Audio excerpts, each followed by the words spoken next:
सूर्यास्त होते ही इस गांव के मंदिर के द्वार बंद कर दिए जाते हैं, क्योंकि गांव वालों का मानना है कि सूर्यास्त के बाद मंदिर में स्वयं काल भैरव भगवान आते हैं। इसी बात का पता लगाने एक साधु मंदिर में रुक जाता है और काल भैरव की मूर्ति के पास बैठ जाता है और कहता है, मैं भी देखता हूँ इस कलयुग में कौन सा भगवान आता है। तभी साधु को अजीब आवाजें आने लगती हैं और वह किसी चीज से डरकर भागने लगता है। अगले ही पल साधु की मौत हो जाती है। यह खबर सुनकर शहर से 2 पत्रकार गाँव आते हैं और गाँव वालों से मंदिर के बारे में पूछने लगते हैं, लेकिन कोई उन्हें कुछ नहीं बताता। तभी गांव के जमींदार वहां आते हैं। पत्रकार उनसे पूछता है कि मंदिर में जो रहस्यमयी मौतें हो रही हैं, आप उनके बारे में क्या जानते हैं। लेकिन जमींदार कहता है, तुम्हें हमारे गांव के मामलों में पड़ने की कोई जरूरत नहीं है। यह कहकर वहां से चले जाते हैं। इसलिए पत्रकार सच्चाई का पता लगाने के लिए मंदिर में कैमरा लगाने जाता है। उसी समय सूर्यास्त हो जाता है और मंदिर के द्वार बंद कर दिए जाते हैं और पत्रकार मंदिर में ही फंस जाता है और अपने दोस्त को फोन लगाकर कहता है कि मैं मंदिर में फंस गया हूँ, और खुद मंदिर के अंदर जाकर देखता है कि अपने आप ढोल बज रहे हैं और काल भैरव भगवान की पूजा हो रही है। लेकिन जैसे ही वह और आगे बढ़ता है तो आरती बंद हो जाती है और काल भैरव भगवान का वाहन जो कि एक श्वान है वो दिखता है। और बाहर जो गांव के लोग नदी के किनारे आरती कर रहे होते हैं वो भी समझ जाते हैं कि अंदर कोई न कोई इंसान रह गया है, क्योंकि अंदर से आरती की आवाज आना बंद हो गई थी। तभी पत्रकार का मित्र वहां आ जाता है और मंदिर को खोलने के लिए कहता है,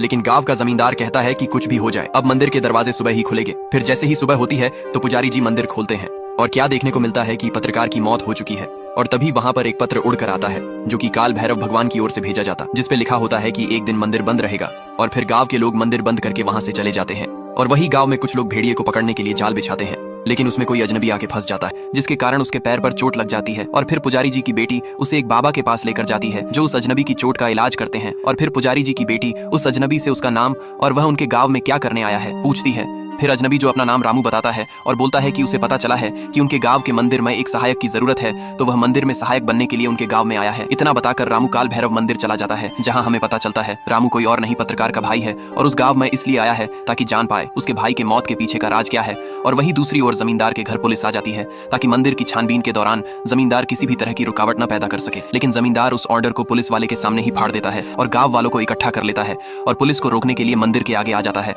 और पुलिस वालों को समझाता है कि अंदर न जाए, क्योंकि काल भैरव भगवान की आरती का समय होने वाला है। और सभी पुलिस वाले मान जाते हैं। लेकिन इंस्पेक्टर राहुल जमींदार की बातों में नहीं आते हैं और दरवाजा बंद होने से ठीक पहले मंदिर के अंदर दाखिल हो जाते हैं। काल भैरव मंदिर बंद होने से पहले ही इंस्पेक्टर राहुल अंदर चले जाते हैं और जैसे ही आरती का समय होता है तो मंदिर के अंदर आरती नहीं होती, लेकिन अंदर से एक गोली चलने की आवाज आती है, जिसे सुनते ही बाहर खड़े पुलिस वाले डर जाते हैं। कहीं इंस्पेक्टर राहुल के साथ कुछ हुआ तो नहीं। इसे जानने के लिए वह अंदर जाने की कोशिश करते हैं, लेकिन गांव वाले कहते हैं सुबह होने से पहले मंदिर के दरवाजे नहीं खुलेंगे। और सुबह होते ही पुलिस के बड़े अधिकारी आ जाते हैं और फिर मंदिर के दरवाजे खोले जाते हैं और क्या देखने को मिलता है कि इंस्पेक्टर राहुल वहां है ही नहीं। और यह देखकर जमींदार कहता है कि यह पहली बार हुआ है कि रात के समय मंदिर के अंदर रहने के बाद भी उस इंसान की लाश नहीं मिली। और तभी एक पुलिस वाला देखता है कि इंस्पेक्टर राहुल की कैप काल भैरव भगवान की मूर्ति के चरणों में पड़ी है। और तभी वहां काल भैरव भगवान की तरफ से एक पत्र आता है कि मंदिर 7 दिन के लिए बंद रहेगा और सिर्फ हवन के लिए खुला करेगा। और हवन के दौरान पुजारी जी रामू और उनकी बेटी को प्रसाद लेकर स्कूल भेजते हैं। लेकिन रामू रास्ते में अपने पत्रकार भाई के दोस्त को देख लेता है और उसका पीछा करता है, लेकिन उसे पकड़ नहीं पाता है। लेकिन उस दौरान उसके भाई के मित्र के बैग से एक डायरी गिर जाती है और रामू उस डायरी को उठा लेता है। रामू को उसके भाई की डायरी मिलती है जिसके अंदर उसको मंदिर का ब्लूप्रिंट मिलता है और डायरी के एक पन्ने पर पुजारी जी की बेटी का नाम लिखा होता है गौरी। तो रामू इसके पीछे का राज जानने के लिए आधी रात को ही गौरी के घर पहुंच जाता है और जाकर क्या देखता कि गौरी इतनी रात को कहीं जा रही होती है और रामू उसका पीछा करना शुरू कर देता है। लेकिन गौरी उससे नजर बचाकर वहां से बच निकलती है। लेकिन रामू देखता है उससे कुछ दूरी पर कुछ मशालें जल रही है। पास जाकर देखता है तो पता चलता है कि वहां कोई और नहीं पुजारी जी है, जो कि इंस्पेक्टर राहुल की लाश को कहीं छुपाने के लिए लेकर जा रहे होते हैं। और अगले दिन जब सुबह पुलिस एक बार फिर गांव में आती है तो रामू एक पन्ने पर लिखकर उनको ये खबर पहुंचा देता है कि इंस्पेक्टर राहुल की लाश को पुजारी जी ने छुपा रखा है। और फिर रामू घर आ जाता है और एक बार फिर अपने भाई की डायरी देखता है और उसे उसके भाई द्वारा बनाए गए ब्लूप्रिंट में कुछ अजीब सा लाल बिंदु दिखता है, जिसे जानने के लिए वह जल्दी से मंदिर की ओर जाता है ताकि जैसे ही पुजारी जी मंदिर खोले उसे पता लग जाए कि वह लाल बिंदु क्या है। लेकिन जैसे ही पुजारी जी मंदिर खोलने लगते हैं तभी वहां पुलिस आ जाती है और उन्हें गिरफ्तार कर लेती है और उनके पास से इंस्पेक्टर राहुल की लाश को बरामद करती है। लेकिन पुजारी की कहते हैं मैं निर्दोष हूँ, लेकिन पुलिस ये नहीं मानती और उन्हें गिरफ्तार कर लेती है। मंदिर के पुजारी जी को पुलिस गिरफ्तार करके ले जाती है, जिसके कारण उनकी बेटी गौरी बहुत परेशान हो जाती है और रोने लगती है। और फिर रामू वहां आता है और गौरी से कहता ऐसे रोने से क्या होगा, हमें जाकर जमींदार जी की बेटी से मदद मांगनी चाहिए। और फिर वह दोनों जमींदार जी के घर जाते हैं और सुप्रिया से मदद मांगते हैं और सुप्रिया अपने वकील दोस्त को बुलाकर पंडित जी को जेल से रिहा करा देती है। और जेल से वापस आते समय एक ट्रक जो कि रास्ते पर खड़ा होता है लेकिन ढलान होने के कारण चलने लग पड़ता है और रामू उसे रोकने के लिए उसके आगे आ जाता है और उसे अपने बाहुबल से रोक लेता है और बच्चों की जान भी बचा लेता है। और फिर घर आके देखता है तो उसके पास उसकी डायरी नहीं होती। फिर उसे ढूंढने के लिए वापस उसी रास्ते पर जाता है लेकिन उसे डायरी नहीं मिलती। और तभी वहां खड़ी एक कार की लाइट ऑन होती है और उसमें से सुप्रिया बाहर आती है और उसे कहती है कि यही ढूंढ रहे हो ना। रामू कहता है हाँ, और फिर उससे पूछती है तुम इसका क्या करते हो। इसमें सब अंग्रेजी में लिखा हुआ है और तुम्हें अंग्रेजी आती नहीं है। लेकिन रामू बड़ी ही चालाकी के साथ उसे कहता है कि मंदिर में सफाई के दौरान उसे जे डायरी मिली थी और फिर रामू सुप्रिया से डायरी लेकर वहां से चला जाता है। रामू अपनी डायरी लेकर वापस आ जाता है और जैसे ही अगले दिन मंदिर खुलता है तो रामू मंदिर चला जाता है और हवन में बैठ जाता है। लेकिन मंदिर की सफाई का बहाना बना के उस ब्लूप्रिंट में बने लाल बिंदु को ढूंढने लगता है और वह पता लगा लेता है कि वो लाल बिंदु क्या है।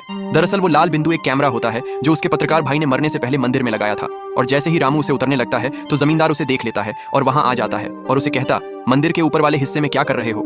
रामू सफाई का बहाना बना के वहां से बच निकलता है, लेकिन जमींदार अपने खास आदमी को कहता है कि इस पर नजर रखना। और रामू जब मंदिर से वापस अपने घर जा रहा होता है तो रास्ते में उस गांव में अपनी भाभी को देखकर हैरान हो जाता है और गांव के लोगों से छुपता छिपाता उन्हें और पिंकी को मिलने चला जाता है।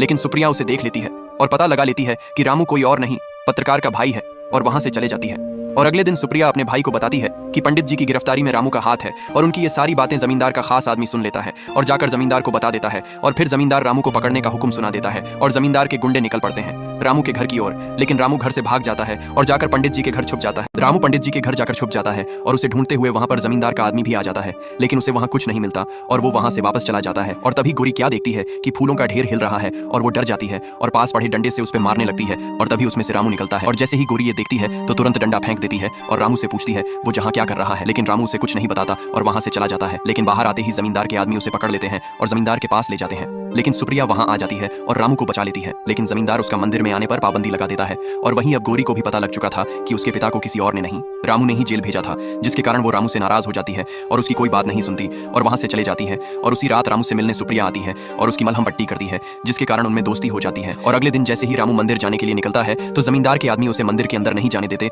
और उस पर हमला कर देते हैं। लेकिन एक बार फिर सुप्रिया बीच में आ जाती है, उसकी जान बचा लेती है। लेकिन रामू अभी भी चिंता में था तो सुप्रिया उससे पूछती है क्या बात है, तुम इतनी चिंता में क्यों हो। तो रामू उसे अपने भाई की डायरी में बना लाल बिंदु दिखाता है और उसे कैमरा वाली बात बताता है। सुप्रिया रामू को अपनी दोस्ती का वास्ता देकर मंदिर के अंदर कैमरा उतारने के लिए चले जाती है और बहुत आसानी से रामू को वह कैमरा उतार कर ला देती है, जिसे देखकर रामू बहुत खुश होता है। लेकिन यह खुशी ज्यादा देर नहीं टिकती, क्योंकि रामू जब उस कैमरे को घर पे अपनी भाभी और सुप्रिया के साथ देखता है तो उसे उसमें सिर्फ अपने भाई की लाश और एक परछाई दिखती है जो उसके भाई की लाश खींच रही होती है, जिसे देखकर रामू बहुत परेशान होता है। लेकिन सुप्रिया उसकी हौसला आवाजाही करती है, जिससे रामू एक बार फिर ठान लेता है कि जब तक अपने भाई के कातिल को नहीं पकड़ लेता वह रुकने वाला नहीं। और फिर अपने घर जाकर एक बार फिर से कैमरा को चेक करता है और उसमें दिख रही परछाई का प्रिंट आउट निकाल लेता है। और कुछ टाइम के लिए रामू भी मान लेता है कि यह परछाई काल भैरव भगवान की है। लेकिन तभी उसके दिमाग में आता है कि भगवान क्यों किसी निर्दोष को मारे गए, और इसी राज को पता लगाने के लिए रामू रात को ही मंदिर पहुंच जाता है। लेकिन तभी वहां एक पागल आता है और उससे काल भैरव भगवान का प्रिंट आउट ले जाता है और रामू उसे रोक नहीं पाता। लेकिन तभी रामू क्या देखता है कि गौरी इतनी रात को कहीं जा रही है और रामू जैसे ही यह देखता है रामू गौरी का पीछा करना शुरू कर देता है और जाकर क्या देखता है कि गौरी काल भैरव भगवान की पूजा कर रही है। लेकिन तभी गौरी उठ जाती है क्योंकि उसने रामू की आवाज सुन ली थी और जैसे ही गौरी रामू को देखती है तो उससे नाराज होने के कारण उस पर गुस्सा करती है और रामू की एक भी नहीं सुनती और गुस्से में वहां से चले जाती है। गौरी रामू से गुस्सा होकर वहां से चले जाती है।